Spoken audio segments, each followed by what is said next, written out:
दोस्तों, घोटालों की इन कहानी की शुरुआत करते हैं विजय माल्या से। उनसे जिन्हें कुछ समय पहले तक किंग ऑफ गुड टाइम और बेस्ट फॉर्मर बिजनेस टाइकून के तौर पर जाना जाता था।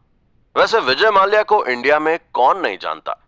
ये royal challenger Bengaluru IPL team के ओनर और इंडियन पार्लियामेंट के मेंबर भी रह चुके हैं। लेकिन आज की बात की जाए तो विजय माल्या की पहचान एक बेस्ट बिजनेस टाइकून की तरह नहीं, बल्कि भारत में बहुत बड़े घोटाले को अंजाम देकर यहां से भाग जाने वाले लोगों की लिस्ट में शामिल है। पिछले कई सालों से इंडियन गवर्नमेंट विजय माल्या को वापस लाने में लगी हुई है।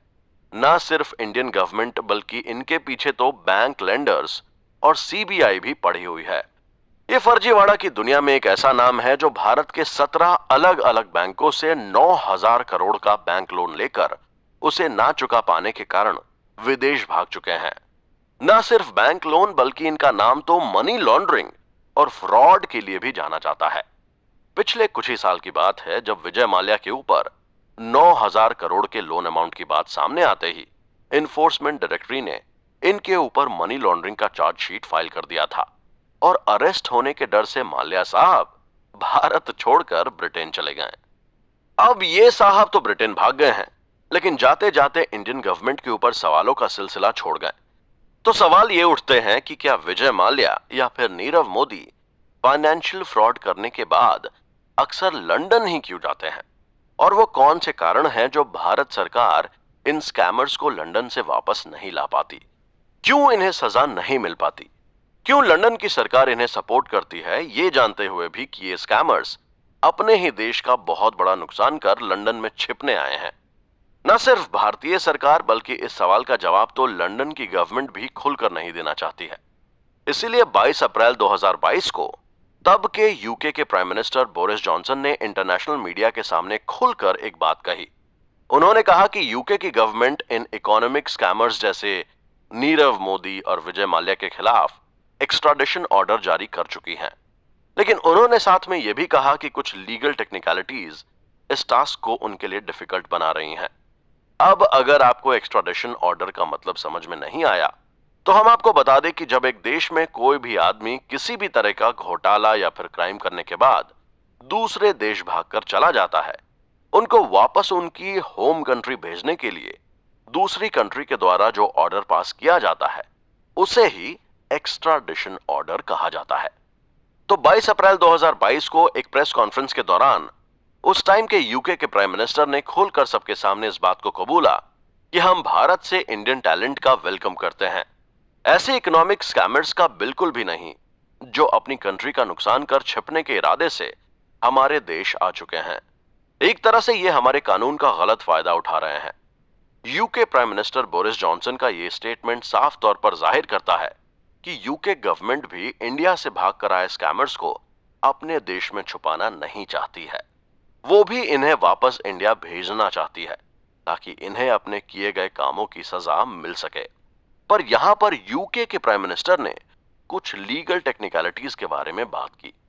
अब यह सवाल उठता है कि ये लीगल टेक्निकलिटीज क्या हैं जो दोनों देशों के चाहने के बाद भी स्कैमर्स को वापस लाने में बाधा डाल रही हैं।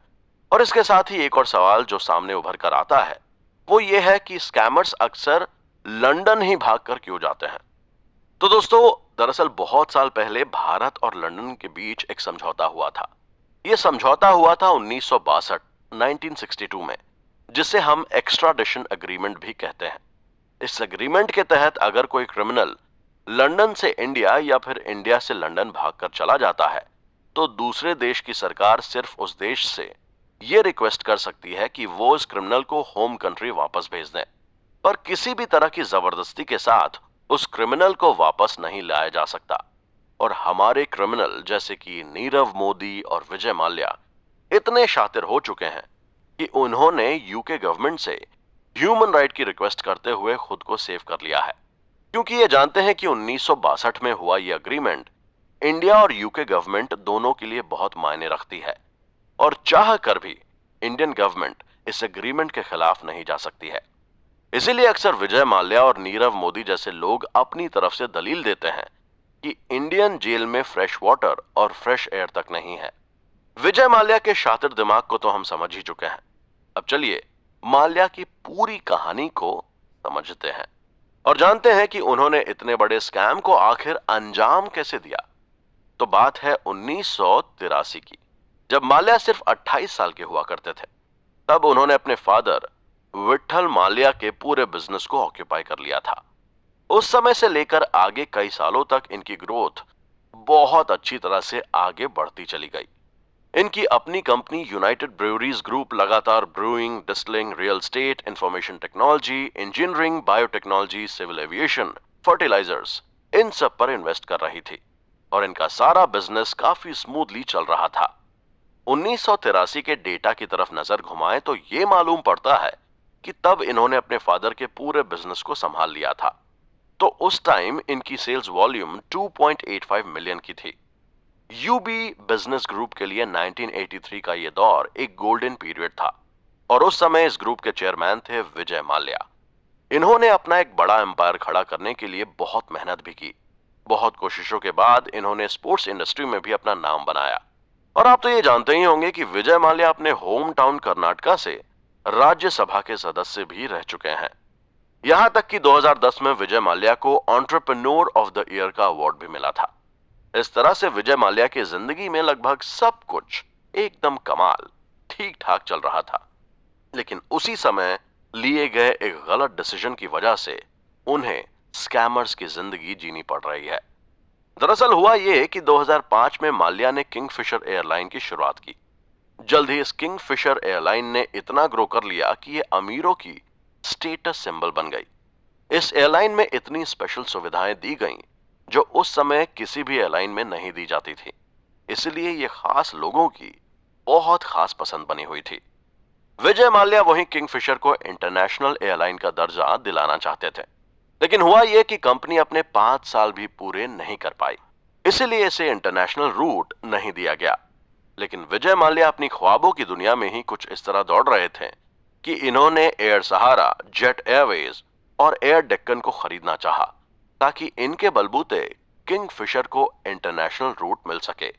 और आखिरकार वो अपनी तमाम कोशिशों के बावजूद एयर डेक्कन को खरीदने में सफल रहे और ये एक निर्णय उनकी जिंदगी की सबसे बड़ी गलती साबित हुई।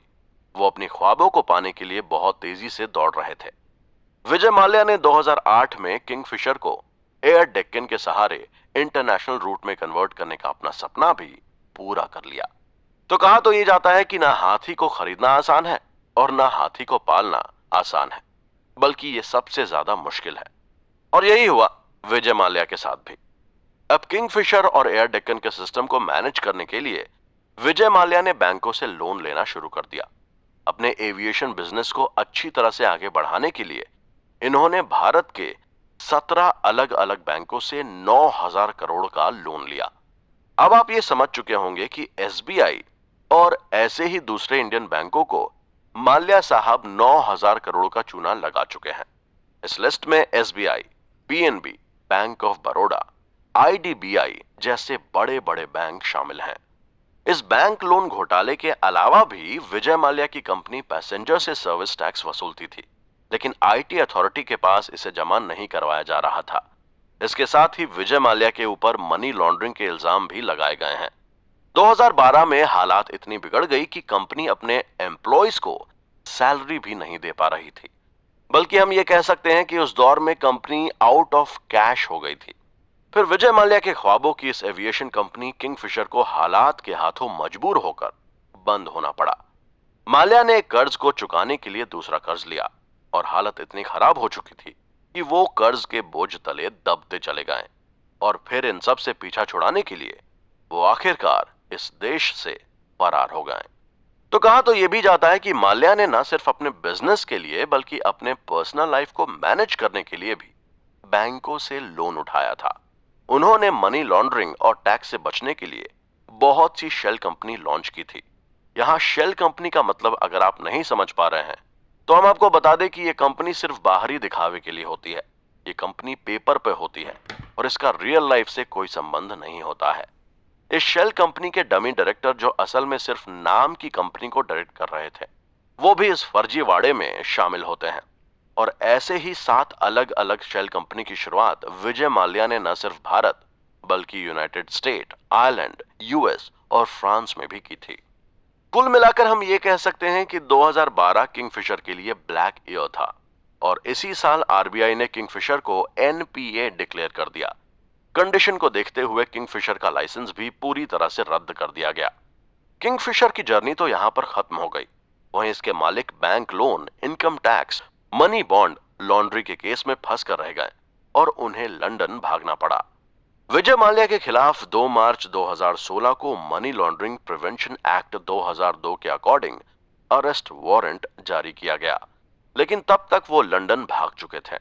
वहीं इंडिया के इंटरनेशनल वारंट जारी करने के बाद मेट्रोपॉलिटन पुलिस ने विजय माल्या के ऊपर मनी लॉन्ड्रिंग का केस भी लागू किया।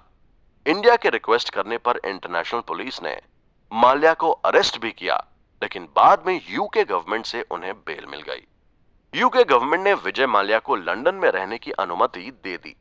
मुंबई की स्पेशल कोर्ट ने इसी बीच विजय माल्या को पॉजिटिव इकोनॉमिक्स ऑफेंडर भी डिक्लेयर कर दिया। अब अगर इस पूरे सिलसिले पर गौर किया जाए तो ये स्टोरी एक तरह की व्हाइट कॉलर क्राइम स्टोरी है, जहां लग्जरी लाइफस्टाइल के लालच में इन्होंने न सिर्फ खुद को डुबो लिया बल्कि देश का नुकसान भी किया।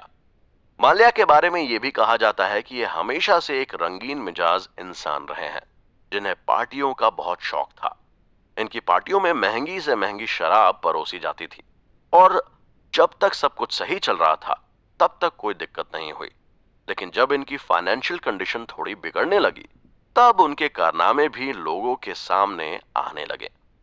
अब चाहे माल्या कितनी भी सफाई क्यों न दे दे, लेकिन यह बात तो सबके सामने आ चुकी है कि माल्या ने न सिर्फ बिजनेस में नुकसान खाया बल्कि मनी लॉन्ड्री जैसे गलत धंधों में भी भारत के पैसों का नुकसान किया। इनके ऊपर लगे इल्जामों के कारण लंदन और इंडियन कोर्ट ने विजय माल्या की सभी संपत्तियों को फ्रीज कर दिया है।